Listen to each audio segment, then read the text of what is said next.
Alors salut Loïc, est-ce que tu peux te présenter? Donc mon nom c'est Loïc Ramirez, je suis journaliste indépendant, je suis pigiste, je travaille avec différents médias, principalement francophones et d'autres hispanophones. Et j'ai essentiellement travaillé sur deux aires géographiques dans ma carrière, l'Amérique du Sud et l'Europe de l'Est. Et, et en ce qui concerne la Biélorussie, c'est un pays dans lequel j'ai vécu un an et par la suite j'y ai travaillé plusieurs fois. Pourquoi avoir écrit un livre sur la Biélorussie? Bon, bah, l'écriture de ce livre, en fait, c'est un travail militant. C'est un travail militant que j'ai l'habitude de dire que c'est malgré moi, puisque en réalité, il s'agit de faire un travail d'investigation sur la Biélorussie, mais comme c'est un pays qui, dans les médias, a un traitement en particulier et qui est soumis notamment à une grande désinformation, eh bien, le fait de travailler dessus, en fait, rapidement, ça en fait un travail militant, mais dans le sens militer à la disons, à la vérité, ou en tout cas c'est à ce à quoi j'aspire.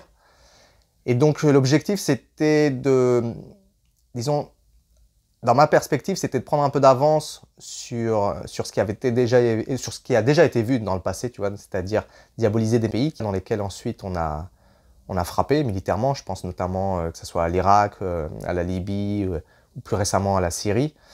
La Biélorussie, comme je sentais que c'était à peu près un discours, c'était à peu près la même musique qu'il y avait autour de ce pays, qui visait à ne mettre en avant que les points négatifs. Mon objectif, c'était un peu de relativiser ça. Donc, évidemment, ça soulignait ou ça implique mettre en avant les points positifs également, pour en fait faire un travail de contre-propagande en réalité. Est-ce que tu pourrais nous faire un résumé de l'histoire de ce pays jusqu'à aujourd'hui? Et en quoi est-ce que l'expérience soviétique a-t-elle forgé son identité? Et comment décrire ses relations avec la Russie actuellement? Ouais, la Biélorussie, c'est une histoire assez récente, puisque ses frontières actuelles, en fait, elles se dessinent au XXe siècle. Auparavant, c'est un territoire qui se trouve à l'est de l'Europe et qui a été sous le contrôle des différentes principautés ou ensuite sous l'Empire russe. Mais ces frontières actuelles, donc le territoire actuel de la République de Bélarus, se consolide à partir de la révolution d'octobre, à partir de la révolution bolchevique, puisque ça devient une des républiques socialistes de l'URSS. Or, juste après la révolution bolchevique, donc il y a une guerre civile en Union soviétique, il y a une des interventions étrangères pour étouffer le nouveau pouvoir bolchevique. Lorsque cette guerre se termine, en fait, le traité a pour conséquence la scission de la Biélorussie. Il y a une partie de la Biélorussie, sa partie occidentale qui va rester sous le contrôle des Polonais, et sa partie orientale qui va rester soviétique. Après 1939, lorsque la Deuxième Guerre mondiale commence, et vous savez, lorsque l'Allemagne envahit la Pologne et que la Russie, de son côté, elle avance également suite au traité au fameux pacte germano-soviétique de non-agression, l'Union soviétique, là, récupère le territoire occidental biélorusse, et là, on a le territoire biélorusse avec ses frontières actuelles. Cette recomposition du territoire biélorusse, elle est éphémère, puisque rapidement, l'Allemagne nazie décide d'envahir l'Union soviétique. Ça, c'est en 1941, c'est l'opération Barbarossa, et il se trouve que la Biélorussie va être donc on va dire le premier obstacle entre Berlin et Moscou, et ça va être un territoire qui va énormément souffrir de la politique d'extermination des nazis. C'est quelque chose qui va marquer énormément le collectif biélorusse, son imaginaire politique, sa mémoire collective plutôt. Mais bien sûr, après cette guerre, donc on le sait tous, il y a la contre-offensive soviétique, donc après Stalingrad, Koursk, et là, en effet, les soviétiques reprennent la dynamique offensive, et la Biélorussie va être de nouveau sous contrôle soviétique, puisque c'est l'URSS qui donne le coup de grâce à l'Allemagne nazie, donc en 1945. À partir de là, la République socialiste de Biélorussie, disons, consolide ses frontières actuelles, ce sont les mêmes qu'on a aujourd'hui. Elle va être, durant la période soviétique, l'une des perles de la couronne, si je peux utiliser cette expression, puisque ça va être un territoire qui va s'industrialiser énormément, très vite, qui va avoir les taux de développement humain les plus élevés, enfin en tout cas parmi les plus élevés au sein de l'URSS, avec d'autres parties, avec d'autres républiques, notamment les républiques baltes. Et bien sûr, le problème, c'est qu'elle va subir aussi de plein fouet la désintégration du bloc soviétique, donc à partir de la fin des années 80, début des années 90.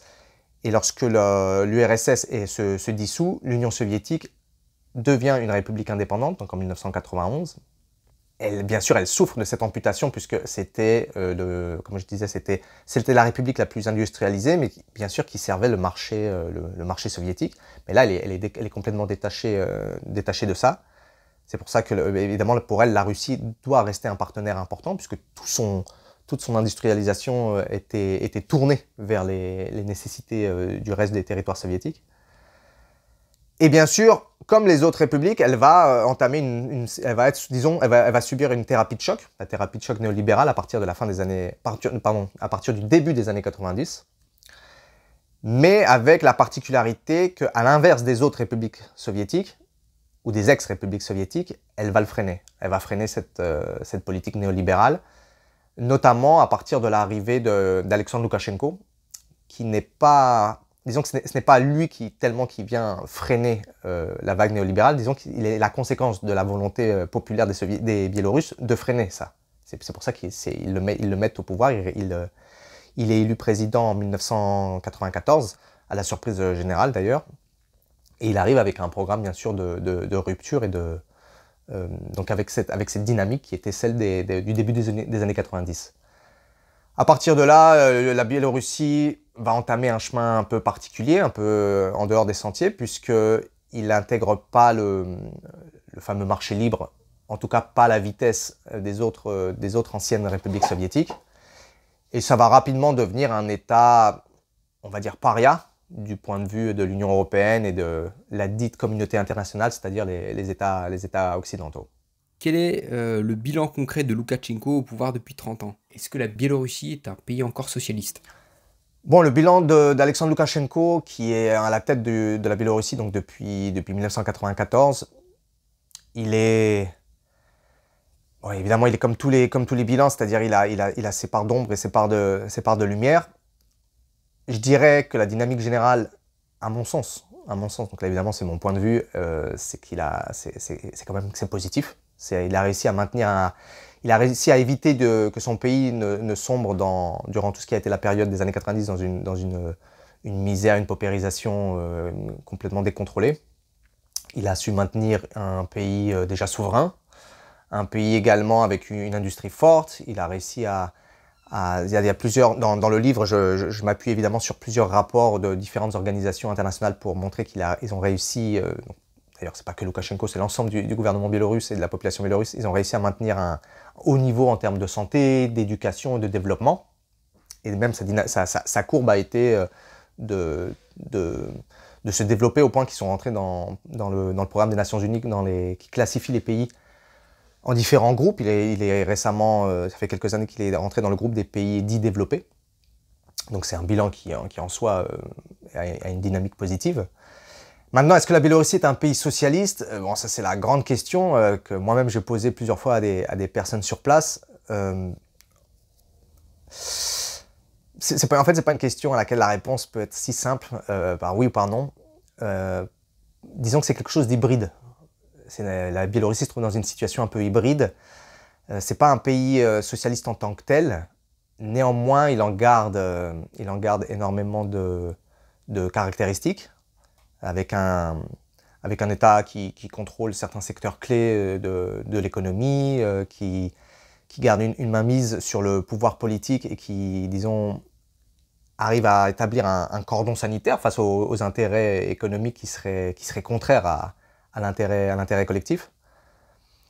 Néanmoins, bien sûr, c'est un pays qui est le résultat de son époque. C'est-à-dire c'est un pays qui se forge de façon indépendante au début des années 90, début du XXIe siècle, donc dans une période où le camp socialiste dans son ensemble est complètement en retrait quasiment, puisque c'est la chute de l'Union soviétique et de plusieurs pays socialistes à travers le monde, malgré certains bastions qui ont résisté.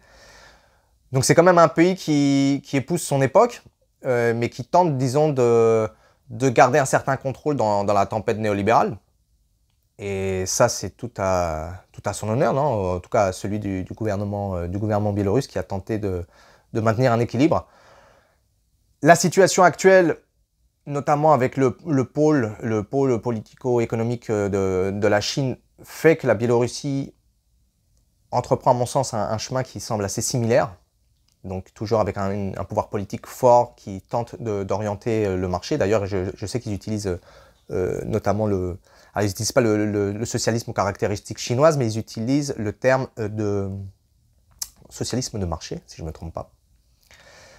Mais en tant que tel, c'est pas quelque chose que le gouvernement utilise ou met en avant comme rhétorique. La question du socialisme ou du capitalisme, c'est complètement absent du discours officiel politique.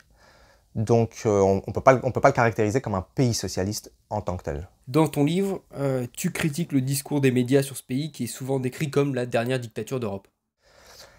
Donc ouais, disons la principale étiquette qui est collée à la Biélorussie, c'est d'être la dernière dictature d'Europe.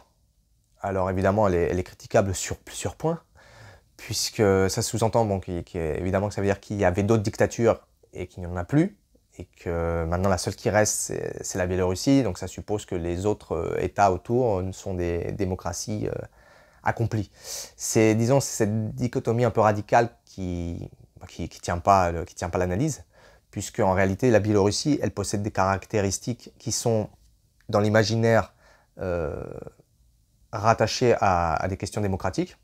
Je veux dire, il y a quand même il y a une pluralité des expressions politiques, il y a tout ça je le souligne également dans mon livre, il y a l'analyse critique qui est autorisée, il y a la question de l'existence d'opposants au gouvernement, qui est pareil, qui existe en Biélorussie. Alors, il faudrait faire un bémol, ou disons, il faudrait expliciter que une grande partie de l'ouvrage et de mes travaux se base sur l'ensemble de l'histoire de la Biélorussie moderne récente, et il y a quand même eu le tournant, et le tournant de 2020, dont on pourra sans doute, enfin qu'on va mentionner, j'imagine.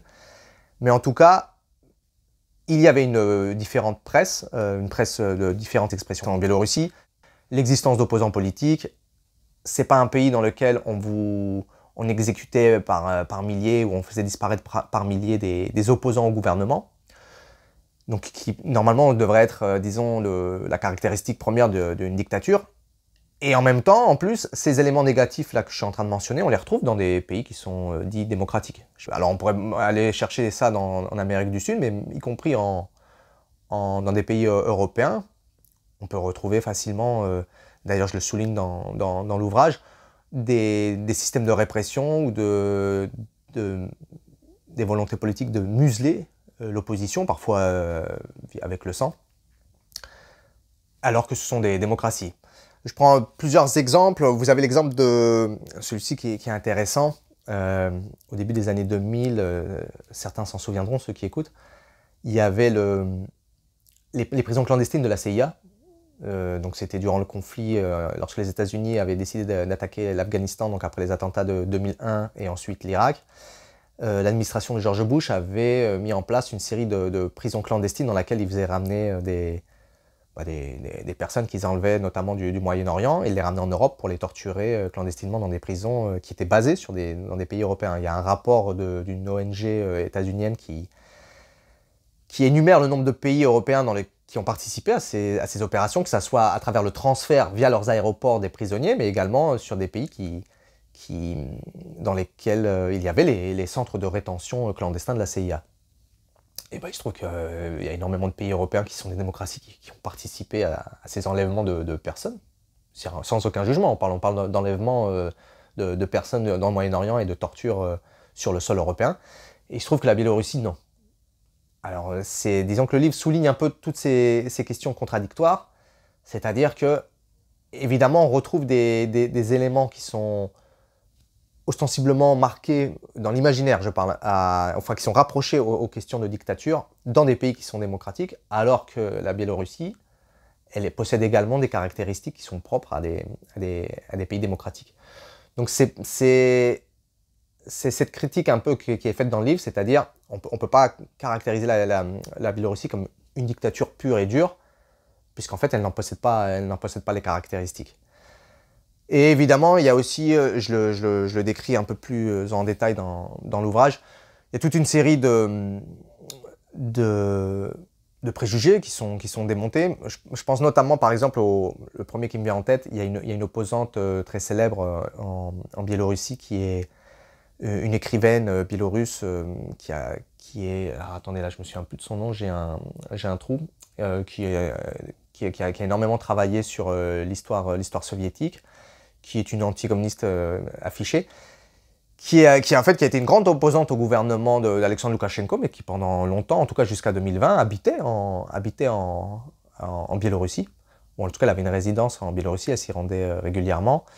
Elle, dans certains articles, dans certains ouvrages, on mentionnait le fait que ces livres étaient interdits, alors que ça c'est faux. On trouve ces livres en Biélorussie. Moi-même, je les ai vus. L'ensemble de ces ouvrages sont consultables à la Bibliothèque nationale de Minsk. C'est des choses qu'on retrouve un peu de façon similaire sur des cas cubains ou autres, dans lesquels on présente des grands opposants, mais on oublie de souligner qu'ils habitent dans le pays en question. Ce qui n'est pas le cas de tous les opposants dans d'autres pays. Je veux dire, il y a des les gens de gauche le savent, il y a des gens au Chili ou même dans des pays qui ne sont pas des dictatures comme la Colombie qui ont dû fuir le pays parce que tu ne peux pas être opposant et rester en vie dans le pays. Dans le cas de la Biélorussie, ça a été le cas. C'était possible, tu pouvais être un opposant et être en Biélorussie.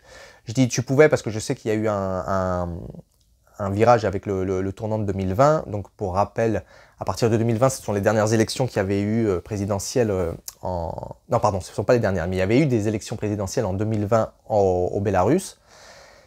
Et à partir de là, en effet, il y avait une énorme vague de soulèvement parce qu'il y avait une tentative de déstabilisation du pouvoir. Alors, ce n'était pas seulement un soulèvement, disons, interne, il y avait une participation de pays extérieurs qui est prouvée, qui est même sourcée. J'en mentionne certains dans le livre.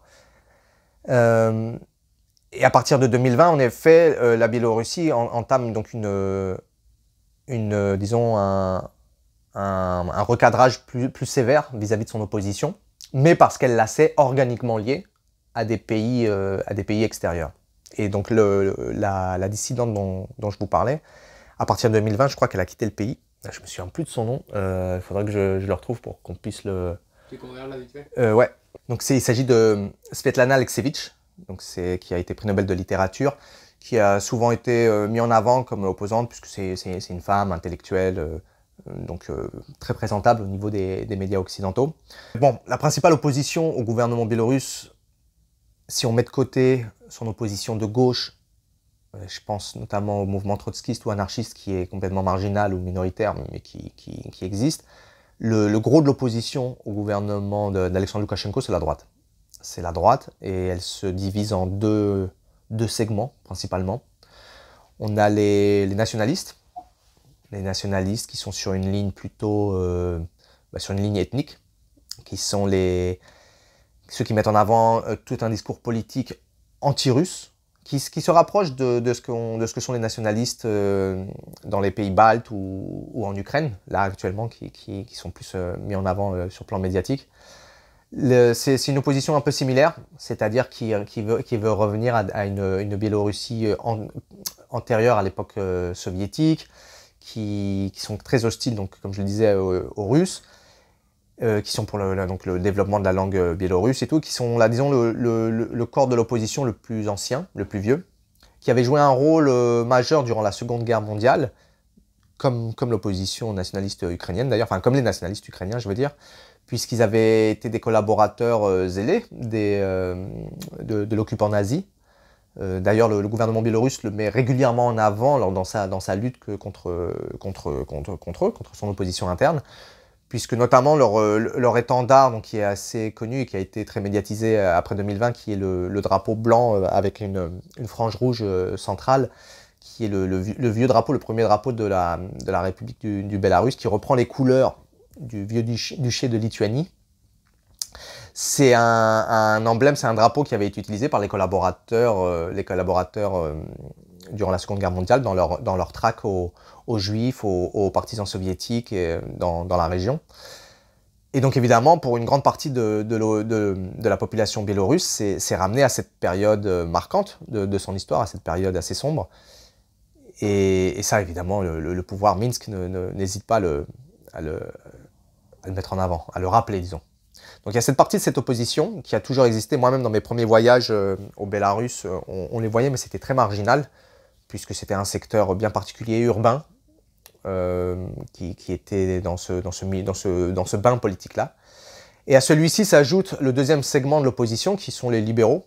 Donc là, disons plus classique, qui qui véhiculent, disons, un discours, une idéologie qui va à l'encontre de la situation actuelle économique et politique au Bélarus, puisqu'ils sont pour une libéralisation, privatisation de l'ensemble des secteurs économiques, qui sont pareils, qui sont majoritairement dans les secteurs urbains, notamment dans les métiers des technologies, dans le numérique, dans les hautes technologies, puisque la Biélorussie a une industrie technologique assez développée.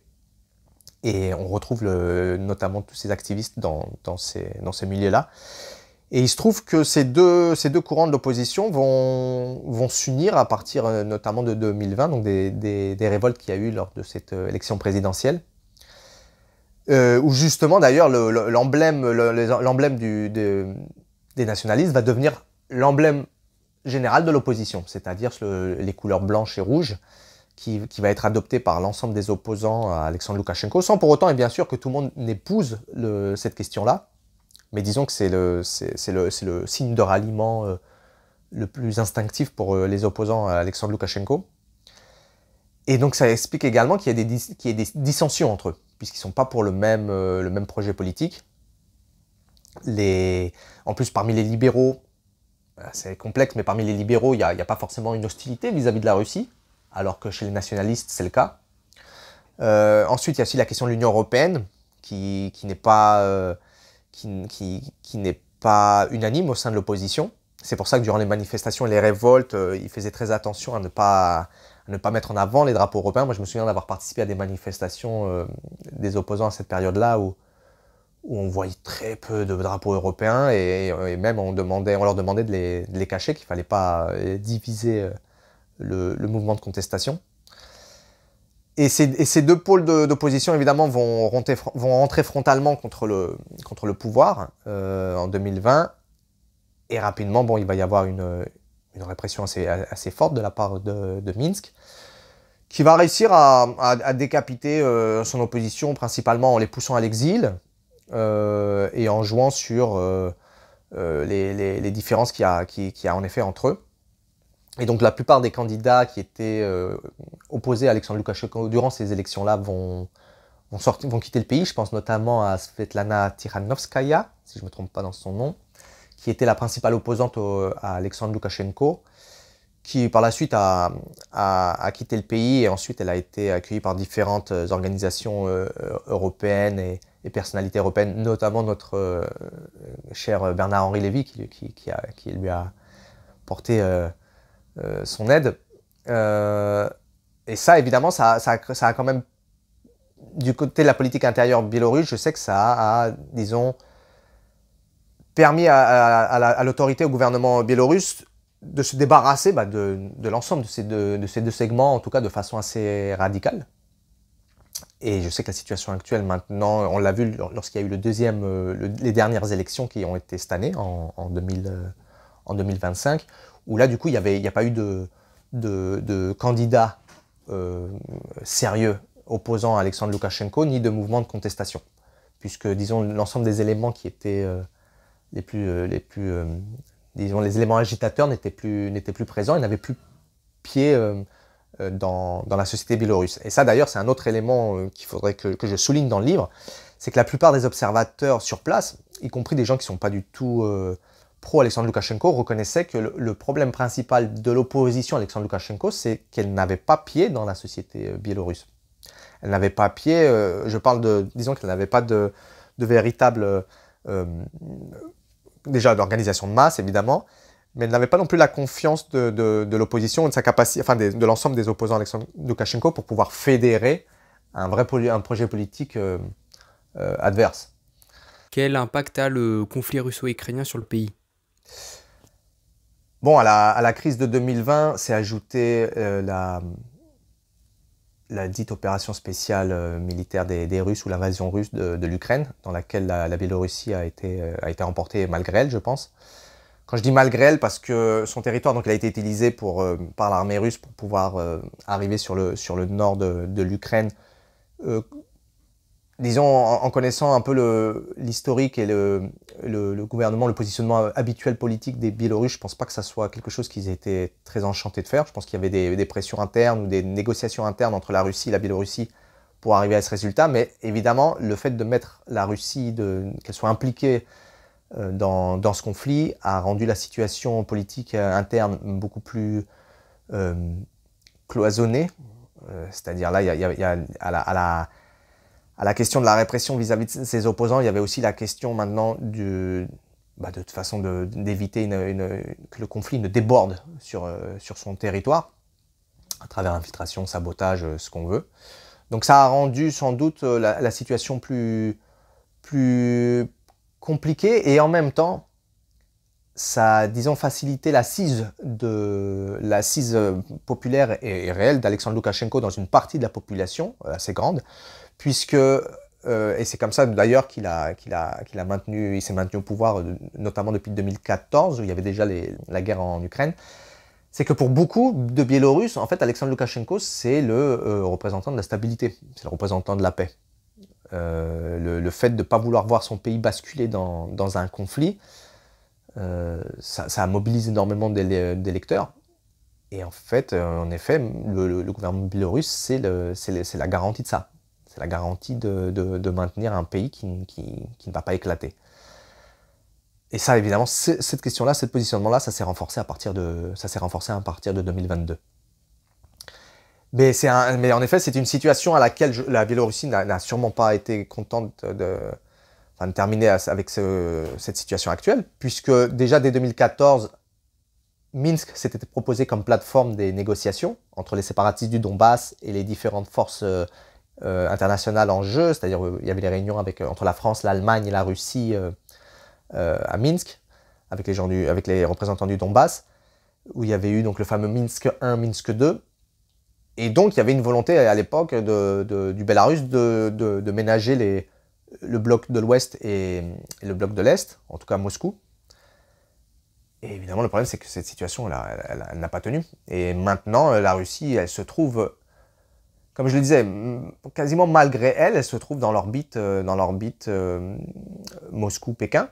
Bon, c'est aussi un choix politique de sa part, puisqu'elle a en face l'OTAN, et la Biélorussie sait que l'OTAN lui est totalement hostile et défavorable. Donc elle est rentrée maintenant de plein fouet dans cette division qu'il y a de la région et des blocs. Quel est son rapport avec la Russie ? Alors, le Bélarus, il est souvent ramené à la question d'être une simple marionnette dans les bras de Poutine ou de la Russie, ce qui n'est pas vrai. Puisque, en effet, donc, pendant longtemps, le Bélarus, il a voulu jouer, disons, l'équilibre entre l'Ouest et l'Est. Et puis parce qu'ils ont des intérêts politiques, économiques qui sont différents. La Biélorussie a même été sous pression souvent de Moscou, sous pression de ses oligarques. La Russie savait qu'elle pouvait jouer sur le fait que, puisque la Biélorussie était mise au banc de l'Union européenne et était sous pression également de l'Union européenne, pouvait lui dire la Russie peut offrir une porte de sortie au niveau politique, au niveau diplomatique, mais au niveau aussi économique, mais à certaines conditions. Donc je sais que les oligarques russes ont souvent convoité les entreprises publiques biélorusses, ça je le souligne et je le décris en détail dans mon livre. Ils ont fait pression pour privatiser plusieurs secteurs liés notamment donc au pétrole et dans l'industrie de pointe, l'industrie militaire aussi également pour pouvoir le racheter. Je pense notamment à Gazprom qui convoitait donc les industries biélorusses. Et donc il y a souvent eu des accords et des disputes assez dures entre Minsk et Moscou sur ces questions-là. Et évidemment, cela obligeait Minsk à parfois se porter vers l'Ouest, mais le problème c'est quand évidemment l'Ouest lui fermait la porte, donc elle se retrouvait un peu sous pression uniquement de son voisin russe qui se transformait dans son seul allié. Et là il faut se rappeler, mais là il faut regarder en détail, un peu avant les élections de 2020 dont je parlais tout à l'heure, le discours d'Alexandre Loukachenko était très porté contre Moscou, qu'il accusait de déstabiliser les élections, parce que l'un des candidats politiques à l'élection présidentielle en question, qui s'appelait Viktor Babariko, était très proche des Russes, et Minsk accusait les Russes de financer la campagne de celui-ci pour pouvoir créer un désordre au sein du territoire. Certains analystes, je pense notamment à un analyste biélorusse que j'ai rencontré sur place, m'expliquaient que c'était une stratégie voulue de la Russie de créer cette situation un peu de désordre, en sachant que le Bélarus allait serrer les vis, allait réprimer, et que dès lors où le Bélarus allait réagir face à une déstabilisation extérieure, automatiquement, la réaction des capitales européennes allait être de sanctionner le Bélarus. Et une fois que le Bélarus serait sous sanction, la Russie pourrait à nouveau se présenter comme le seul allié disponible, mais avec ces conditions. Et en réalité, c'est, en tout cas pour la première partie de cette analyse, c'est ce qui s'est passé, puisque tout de suite après le début des révoltes en 2020, le discours d'Alexandre Loukachenko a complètement tourné. Il a tout de suite mis en accusation les pays voisins de l'OTAN et de l'Ouest, notamment donc la Pologne et les pays baltes, d'être à l'origine des révoltes, alors qu'avant les élections, il critiquait la Russie pour son interférence dans la politique intérieure de Biélorusse. Donc en fait, la relation entre le Bélarus et la Russie n'est pas celle déjà de simples alliés. Il y a au contraire une volonté de la Russie de prendre le contrôle du Bélarus. Et en même temps, le Bélarus a montré une résistance forte depuis longtemps. Pareil, dans mon livre, je souligne les interventions de plusieurs analystes ou une économiste en question qui explique comment le Bélarus avait réussi à refuser, à maintenir son industrie publique face aux pressions des oligarques russes. Donc, c'est pour ça que la question de 2022 et l'entrée dans le conflit du côté russe, eh bien, la Biélorussie, elle y rentre parce qu'elle sait qu'en face, elle a un adversaire qui lui est également très hostile, donc l'OTAN, mais elle n'a pas d'illusion sur non plus ce qu'était la Russie, ou en tout cas ce que convoite la Russie de ce qu'elle a à proposer, c'est à savoir une industrie performante, mais qui est publique. Du coup, en lien avec ce qu'on a dit, quel est l'échiquier politique en Biélorussie?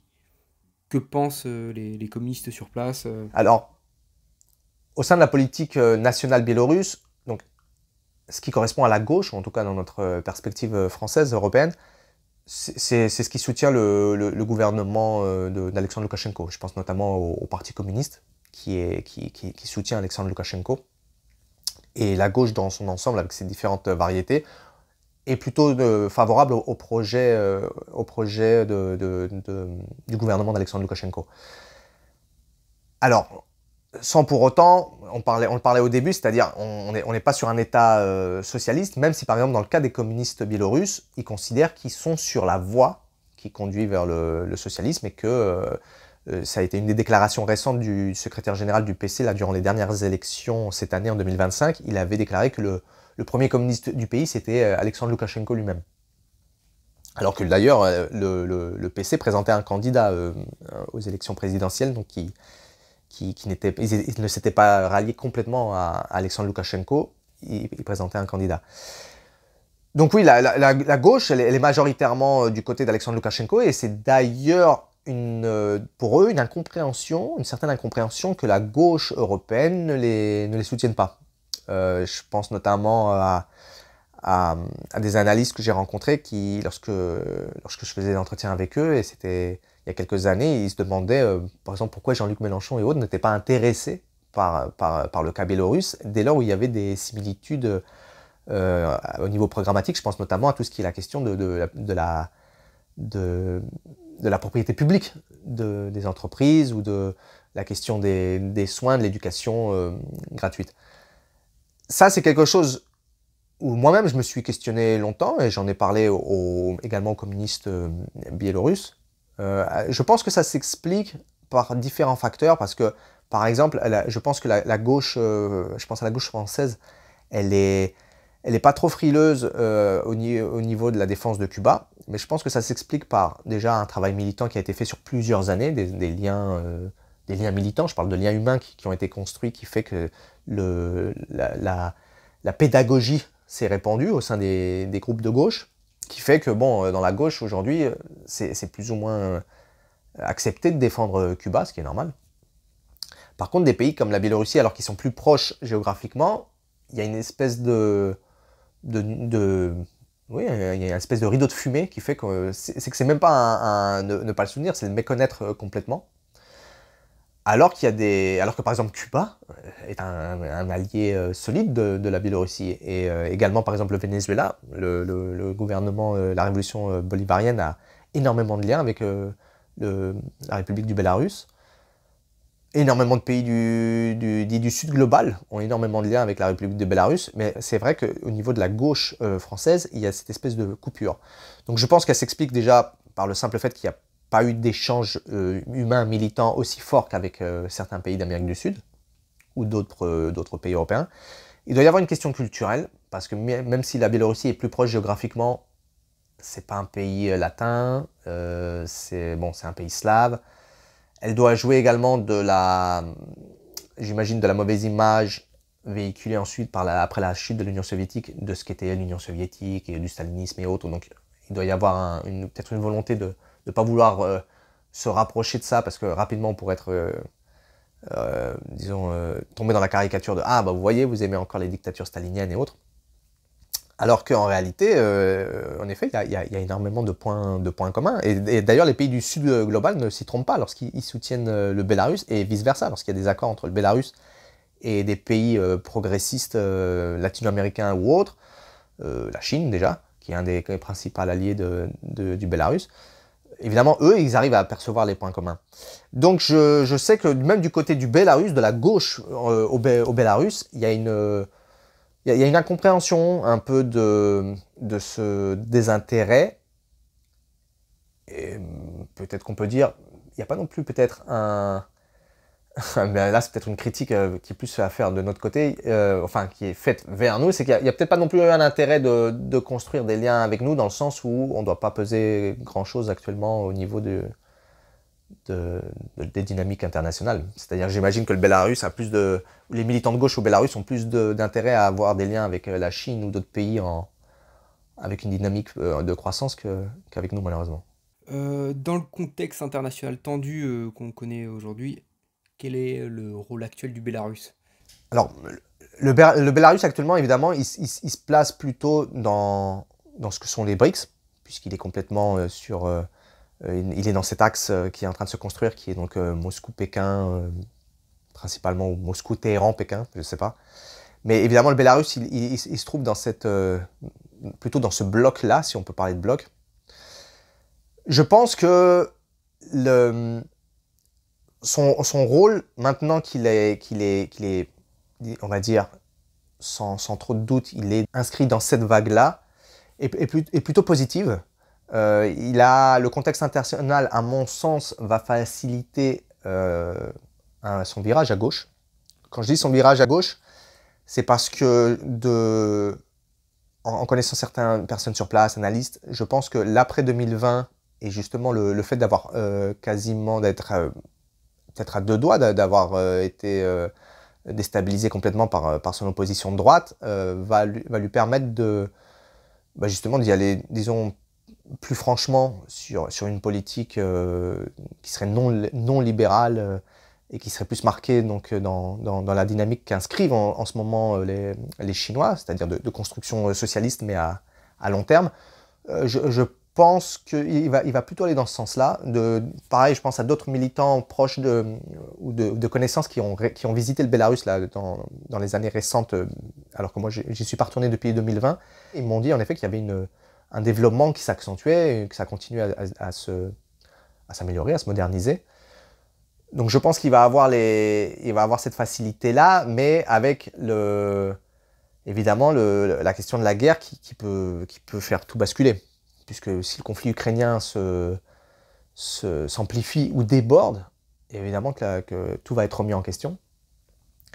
Mais ça, pareil, il y a un communiste mexicain qui disait ça, qui disait comme analyse, et je la partage assez, qu'il est fort probable qu'au niveau international, tout va s'empirer là très rapidement, mais pour qu'ensuite les choses s'améliorent derrière.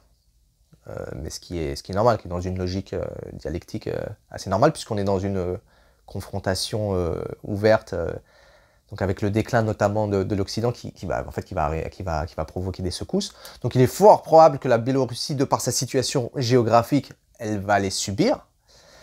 Mais si, par chance ou par hasard de l'histoire, elle les évite, disons qu'elle a, à mon sens, elle a un boulevard là pour pouvoir, parce qu'elle n'est plus dans l'obligation de ménager l'Union européenne, qui l'a carrément rejeté de toute façon.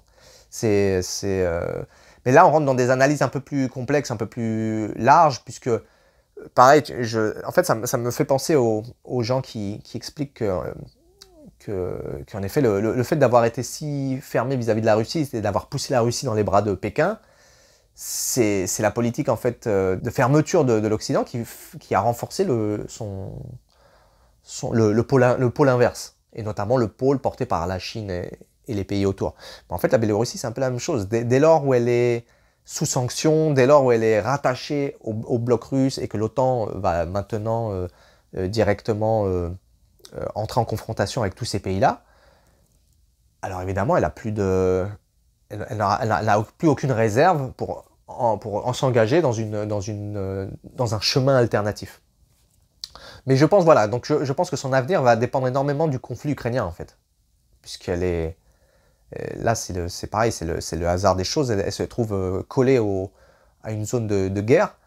Donc si celle-ci se déborde, bah là, évidemment, c'est imprévisible, on ne peut pas savoir. Mais si elle a la chance d'y échapper, elle est débarrassée de son obstacle de droite, en fait. Elle est débarrassée de son obstacle de droite, au niveau interne.